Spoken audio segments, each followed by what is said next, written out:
আল্লাহ আমার রব, এই রবি আমার সব, দামে দামে তন মনে তারি অনুভব। তোমার দুনিয়াতে আমি যেদিকে তাকাই, অথই নিয়ামতে ডুবে আছি সবাই। পাক পাখালির গানে শুনি তসবিহ কালো রব, তসবিহ কালো রব। আল্লাহ আমার রব, এই রবি আমার সব। আসসালামু আলাইকুম, আলহামদুলিল্লাহ, আসসালাতু ওয়াসসালামু আলা রাসূলিল্লাহ। প্রিয় দর্শক, আপনারা যারা দেশে আছেন প্রবাসে, সবাইকে জানাই অনেক অনেক প্রীতি ও শুভেচ্ছা। শুরু হলো এনটিভি আয়োজিত এবং লাভ হলো নিবেদিত অনুষ্ঠান আপনার জিজ্ঞাসা। আপনাদের সাথে আছি আমি জয়নুল আবেদিন আজাদ, আর আপনাদের মনোজাগা প্রশ্নের জিজ্ঞাসার জবাব দিচ্ছেন বিশিষ্ট আলেম ডক্টর মোহাম্মদ সাইফুল্লাহ। আসসালামু আলাইকুম ওয়া রাহমাতুল্লাহি ওয়া বারাকাতুহু। প্রিয় দর্শক, চলুন তাহলে জিজ্ঞাসার জগতে। শুরুতে একটি ইমেল পাঠিয়েছেন বুলবুল আহমেদ। লিখেছেন, অনেকে বলেন শয়তানে ধরছে, আমি কি করে বুঝবো আমাকে শয়তানে ধরেছে? শয়তানকে তো আর দেখা যায় না। শয়তান ধরলে কি কি উপকরণ লক্ষ্য করা যায়? শয়তানে ধরলে কি করণীয়? ধন্যবাদ এই ভাইকে। তিনি একটি প্রশ্ন করেছেন, মজার প্রশ্ন। অনেকে বলে শয়তানে ধরেছে, এভাবে শুরু করেছেন প্রশ্ন। কোনো ব্যক্তিকে শয়তান প্রভাবিত করতে পারে না, একথা আমি বলছি না, কিন্তু শয়তান প্রভাবিত করা একটি বিষয়, আর শয়তানে ধরছে যে কথা বলা হয়ে থাকে এটা একটা ভিন্ন বিষয়। এটা হচ্ছে অনেকটা তাচ্ছিল্যের বিষয়। যখন কোনো ব্যক্তি কারবারে মন গড়া প্রবৃত্তির অনুসরণ করে থাকে, উল্টাপাল্টা করে থাকে, নীতি নৈতিকতা বিসর্জন দেয়, মন মতো কাজ করে, তখন মানুষ বলে তোকে শয়তানে ধরেছে। এটা একটা অনেকটা বলা যেতে পারে যে তার আচরণের কারণে, ভুল পথে গেলে তার আচরণের কারণে এই কথা বলে থাকে। কিন্তু এটা এমন কোনো বিষয় না যে এটার জন্য প্রশ্ন উত্থাপন করতে পারে বা প্রশ্ন আসতে পারে। কিন্তু আরেকটা বিষয় হচ্ছে দুষ্ট শয়তানের আসর বা প্রভাব পড়ে, সেটা আরেক মাসআলা, এটা ভিন্ন জিনিস। হ্যাঁ, মানুষের দুষ্ট শয়তান কী করতে পারে? আক্রান্ত করতে পারে, দুষ্ট শয়তান স্পর্শ করতে পারে, এবং শয়তানের স্পর্শের বিষয়টি সহিহ বর্ণনার মাধ্যমে সাব্যস্ত হয়েছে, কোরআনে কারীমের মধ্যে এসেছে। শয়তান তাকে মানুষকে কী করে স্পর্শ করে থাকে? মাসাহু শায়তান, শয়তান স্পর্শ করে থাকে মানুষকে। কিন্তু সেই ধরনের স্পর্শ যদি কোনো ব্যক্তিকে করে থাকে, তাহলে সে ব্যক্তি ব্যক্তিগতভাবে সে অসুস্থ হয়ে পড়তে পারে, ক্ষতিগ্রস্ত হতে পারে, আবল তাবল বলতে পারে, তারপরে এলোমেলো কথা বলতে পারে, তারপরে সে অ্যাগ্রেসিভ মুড নিয়ে মানুষের উপর আক্রমণাত্মক হতে পারে, ইত্যাদি ইত্যাদি। এবং তার কাজের মধ্যেও বিভিন্ন ধরনের ব্যতিক্রম বোঝা যেতে পারে, ব্যতিক্রম জিনিস বোঝা যেতে পারে। জিন শয়তান যদি আক্রান্ত করে, ব্যতিক্রম বোঝা যেতে পারে, আর সেটা স্বাভাবিকভাবে বুঝে যাবে। একজন মানুষের যে স্বভাব বা প্রকৃতি আছে, সে প্রকৃতি থেকে, সেই স্বভাবজাত আমল থেকে, কাজ থেকে একটু আলাদা আলাদা মনে হবে, কিন্তু অস্বাভাবিক মনে হবে।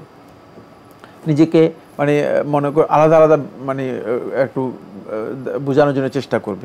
সেটা হলো যদি দুষ্ট শয়তানের প্রভাবে কেউ আক্রান্ত হয়ে থাকে। বাকি আর শয়তানে ধরেছে যে কথাটি বলেছেন, সেটা একেবারেই সেটা তাচ্ছিল্যের বিষয়, আর অতিরিক্ত কোনো বিষয় না। তিনি যে প্রশ্নটি করেছেন, শয়তানে ধরলে কি কি উপকরণ লক্ষ্য, আর উপকরণ কি কি লক্ষণ দেখা যায়? আপনি বলেছেন যে কি লক্ষণ হবে, সেটা আমি বলেছি। সেটা হলো শয়তান ধরলে না, আসলে শয়তান ধরার কথার সাথে এর সম্পর্ক নেই। সেটা হচ্ছে দুষ্ট শয়তান যদি আক্রান্ত হয় কেউ, এটা হলো শয়তান তাকে আক্রান্ত করলে, এগুলো কষ্ট দেওয়ার জন্য আক্রান্ত করে থাকে, অথবা কারোর সাথে তার কোনো না কোনো কারণে যদি সম্পৃক্ততা এসে যায়, সেই সম্পৃক্ততা হওয়ার কারণে তার সাথে সে যুক্ত হতে পারে। জি, আমরা জানলাম বিষয়টি সম্পর্কে। প্রিয় দর্শক আরও লিখেছেন, ঈমান আমল ঠিক রাখার জন্য প্রতিনিয়ত কি কি করা দরকার? মাঝে মাঝে মনে হয় আমার চেয়ে ঈমানদার আর কেউ নেই, আবার মাঝে মাঝে মনে হয় আমার চেয়ে খারাপ লোকও আর নেই। এসব মনে হওয়ার কারণ কি? এই অবস্থা ঘটতে থাকলে কি দোয়া করব, আর উত্তরণের উপায় কি? উনি এত প্রান্তিক অবস্থায় কেন? মাঝে মাঝে মনে আমার চেয়ে তা বড় এমন কেউ নেই, আবার মাঝে মাঝে মনে হয় আমার চেয়ে খারাপ লোক আর নেই। দুই প্রান্ত অবস্থান করছেন, এর কারণ কি? কি দোয়া করবা বা কি উত্তরণের উপায় কি? আসল কথা হচ্ছে ঈমান আমল ঠিক রাখার জন্য যেগুলো নিয়মিত করণীয়, তার মধ্যে অন্যতম আমল হচ্ছে সকাল সন্ধ্যার আজকারগুলো নিয়মিত করবেন। আল্লাহর বিধান কোনোভাবেই লঙ্ঘন করবেন না। স্বেচ্ছায় যে গুনাহ বা অপরাধ আছে, অন্যায় আছে, এর মধ্যে যুক্ত হবেন না। তারপরে যে কাজটি অত্যন্ত গুরুত্বপূর্ণ সেটা হচ্ছে সর্বাবস্থায় আখিরাত এবং আখিরাতের জবাবদিহিতাকে মানে নিজের সামনে রাখবেন। তাহলে আপনি আল্লাহর বিধান লঙ্ঘন করবেন না, আপনি আল্লাহর বিধানের অনুসরণ করে চলবেন এবং আপনি আল্লাহ তাআলা যেগুলো করতে বলেছেন সেগুলো করতে পারবেন। আমরা আসলে আল্লাহ তাআলার স্মরণকে ভুলে যাই এবং আখিরাতকে ভুলে যাই। দুটি জিনিস ইমানদার ব্যক্তি তার অন্তর থেকে কোনোভাবেই আলাদা করতে পারবে না। একটা হচ্ছে আল্লাহ তাআলার স্মরণ, তিনি যেখানে যাবেন, যে অবস্থায় যাবেন, যে প্রেক্ষাপটে তিনি অবস্থান করবেন, সকল অবস্থায় তিনি আল্লাহ তাআলার স্মরণ নিজের জন্য অবধারিত করবেন। আল্লাহ তাআলার জিকিরটা অবধারিত।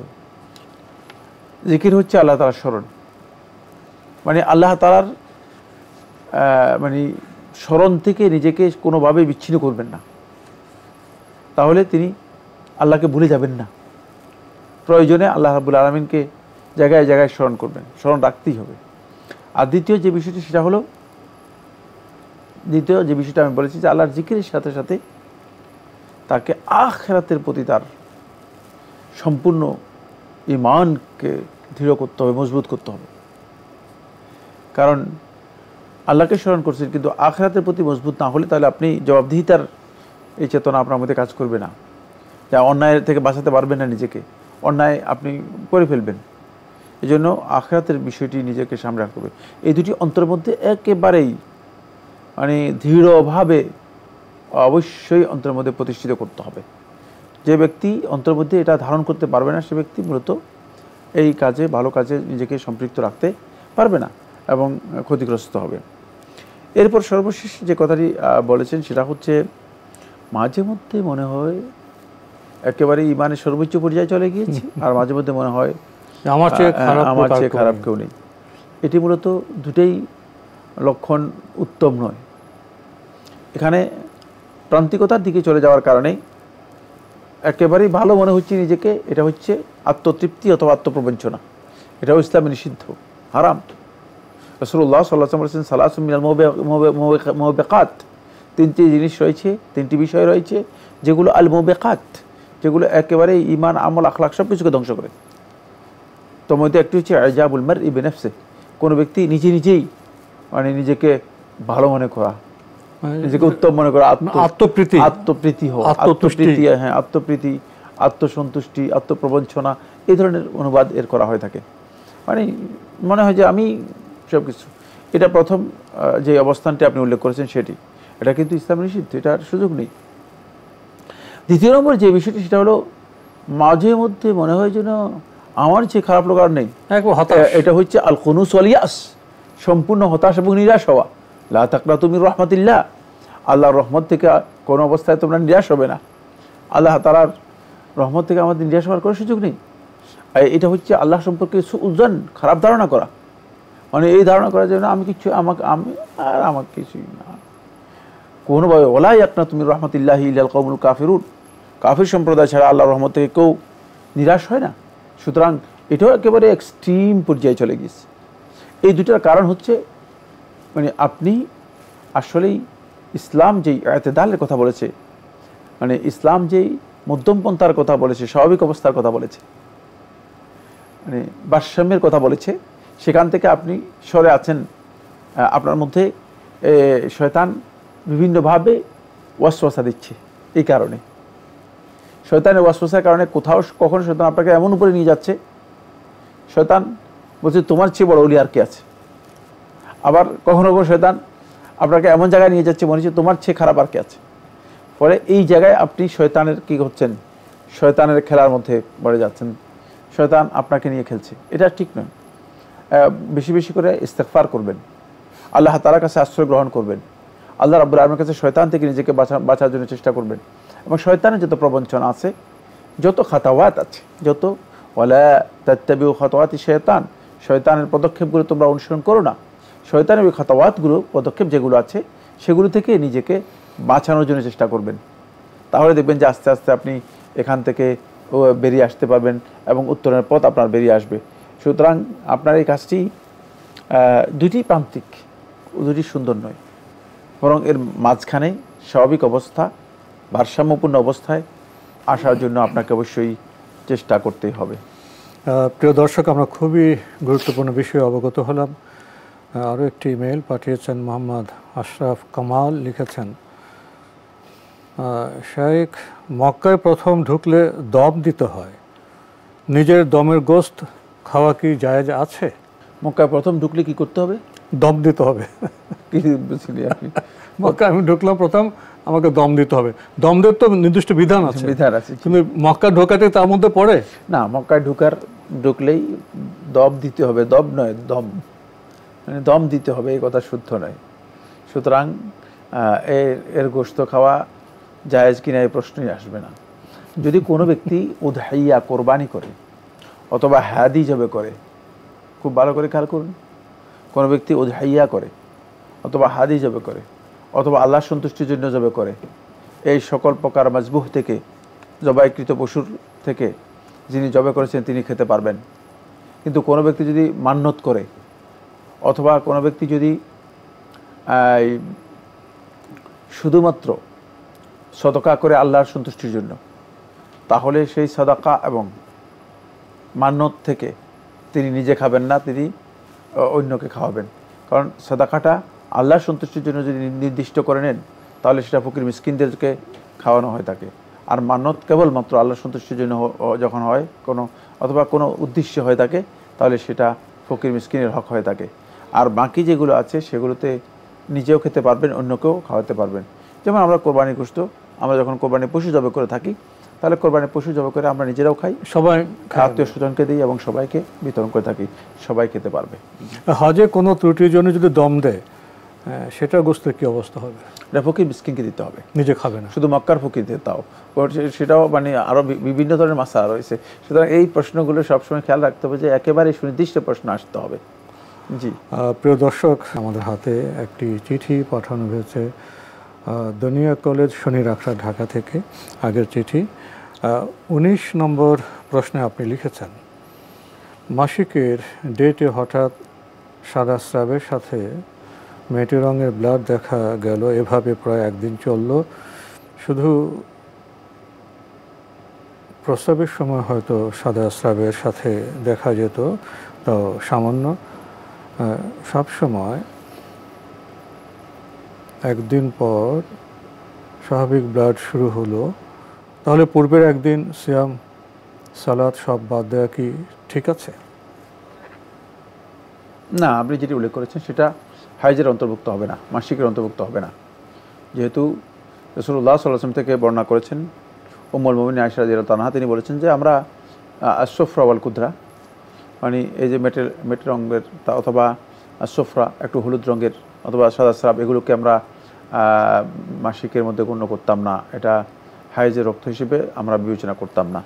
সুতরাং যদি এমন হয়ে থাকে যে আপনার মনে হচ্ছে যেন মাসিক শেষ হয়ে গিয়েছে, তাহলে সেটা আপনি গোসল করে পবিত্র হয়ে আপনি ইসলামের বিধানগুলো করতে পারবেন, সালাত আদায় করতে পারবেন, সিয়াম পালন করতে পারবেন। বাকি যদি আপনার নির্দিষ্ট যেই সময় রয়েছে, সেই সময় যদি আপনি জানেন যে সময়টা এই এতদিন, তাহলে সেই সময়ের মধ্যে যদি হয়ে থাকে, তাহলে আপনি অপেক্ষা করবেন। অপেক্ষা করে সময় শেষ হলে গোসল করে পবিত্র হয়ে আপনি যে বিধানগুলো করা দরকার সেগুলো করতে পারবেন। আমরা জানলাম বিষয়টি সম্পর্কে। প্রিয় দর্শক, আপনার 20 নম্বর প্রশ্নটি একটি দীর্ঘ, আমরা ভাগ ভাগ করে পড়ছি। লিখেছেন, রাসূল সাল্লাল্লাহু আলাইহি ওয়াসাল্লামকে জীবনের থেকে বেশি ভালোবাসলে কি মাঝে মাঝে ওজর বা অলসতায় সুন্নাহ ছাড়া যাবে না? শুনেছি জীবনের থেকেও বেশি ভালোবাসলে জীবনের প্রশ্ন এলে সুন্নাহকে গুরুত্ব দিতে হবে। এর মানে কি কোনো ওজোরও তো ফরজ ছাড়া যায় শুনেছি, সফরে ফরজ সিয়াম না করলেও হয়। রাসূলুল্লাহ সাল্লাল্লাহু আলাইহি ওয়াসাল্লামকে ভালোবাসলে কি জান্নাতে তার সাথে থাকা যাবে? রাসূলুল্লাহ সাল্লাল্লাহু আলাইহি ওয়াসাল্লামকে ভালো নিয়ে ভাষা নিয়ে ওনার মধ্যে কিছু ভাবনা রয়েছে। কি বলবো এটাকে?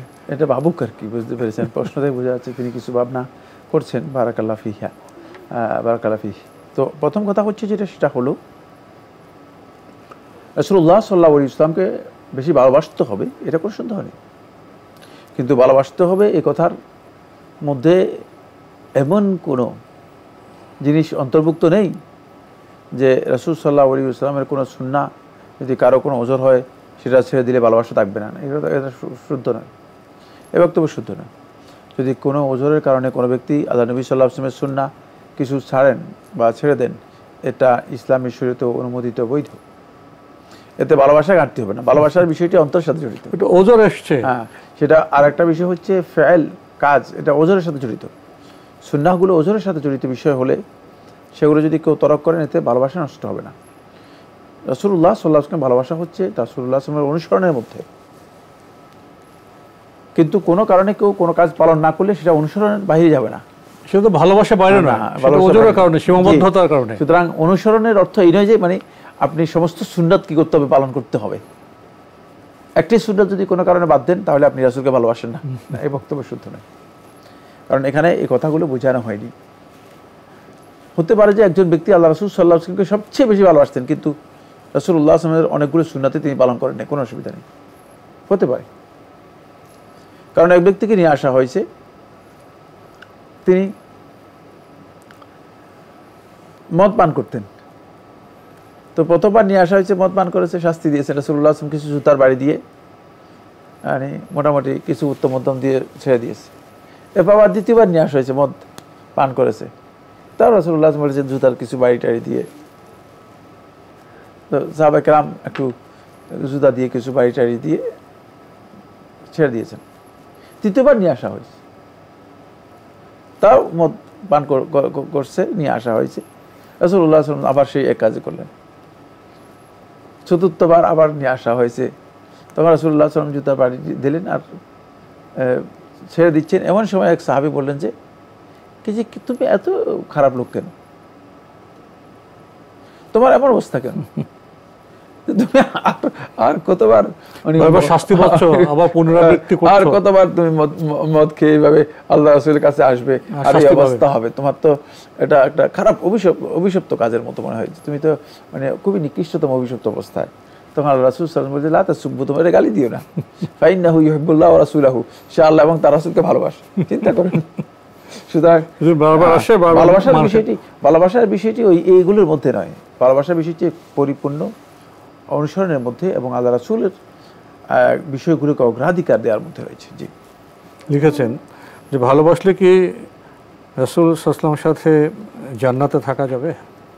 আশা করা যায়, আল্লাহ সুবহানাহু ওয়া তাআলাই ভালো জানেন। তবে শুধুমাত্র ভালোবাসা মানে আমরা অনেকে ভালোবাসা বলতে কি বুঝি, এটা ওই যে দেশীয় যে ভালোবাসা আছে সেই ভালোবাসা না, এটা নয়। রাসূলুল্লাহ সাল্লাল্লাহু আলাইহি ওয়াসাল্লাম ভালোবাসা হচ্ছে সুন্নাতের অনুসরণের মধ্যে, দ্বীনের অনুসরণের মধ্যে। খেয়াল রাখতে হবে যে দ্বীনের বিষয়গুলো অনুসরণ না করে শুধুমাত্র মুখে রাসূলকে ভালোবাসলেন আর কানলেন, অনেককে এমন দেখা যায়, বুঝলেন না, মানে ভাওতাবাজি করা, সেটা শব্দ বলেন, আবেগ দেখান, আবেগে ক্রন্দন করেন, তারপরে ভালোবাসার প্রকাশ করার জন্য চেষ্টা করেন, ইত্যাদি ইত্যাদি। আসলে বাস্তব হচ্ছে অন্তরে রাসূলুল্লাহ সাল্লাল্লাহু আলাইহি ওয়াসাল্লাম ভালোবাসা নেই। আমরা জানলাম বিষয়টি সম্পর্কে। প্রিয় দর্শক, আরও একটি ইমেল পাঠিয়েছেন জিএম আব্দুর রব আকাশ। লিখেছেন, আমি ব্যাংকে চাকুরি করি, শুধু বেতন গ্রহণ করি, ব্যাংকের টাকা ইনভেস্টমেন্ট করিনি বিধায় সুদ গ্রহণ করি না, বাট লোন নিয়েছি তাই সুদ দিচ্ছি, অন্য চাকরি ম্যানেজ করতে পারছি না, সো এই চাকরি করাই লাগছে, আমি কি হারাম কাজ করছি, আমি কি হারাম খাচ্ছি, আমার নামাজ রোজা সহ সকল ইবাদত কি নষ্ট হবে, আমার এখন কি করা উচিত? ধন্যবাদ। আপনি একটা লম্বা প্রশ্ন করেছেন, সব প্রশ্নের উত্তর আমরা দেব না, মুদ্রা কথা বলে দিচ্ছি। হ্যাঁ, আপনার এই কাজটি, যেহেতু আপনি ব্যাংকে চাকরি করেন, সুদের সাথে সম্পৃক্ত আছেন, আপনার এই কাজটি হারাম, সুতরাং এই হারাম কাজ এর সাথে সম্পৃক্ত, অভিশপ্ত কাজের সাথে সম্পৃক্ত থাকার কারণে আপনার উপার্জনও হারাম। আপনাকে যত দ্রুত সম্ভব এখান থেকে এক্সিট করার চেষ্টা করতে হবে, বেরিয়ে আসতে হবে। ম্যানেজ করতে পারছি না চাকরি, চেষ্টা পারবে, না পারলে চেষ্টা করে যাবেন, চেষ্টা করে যাবেন, এবং না পারলে অন্যত্র যাবেন।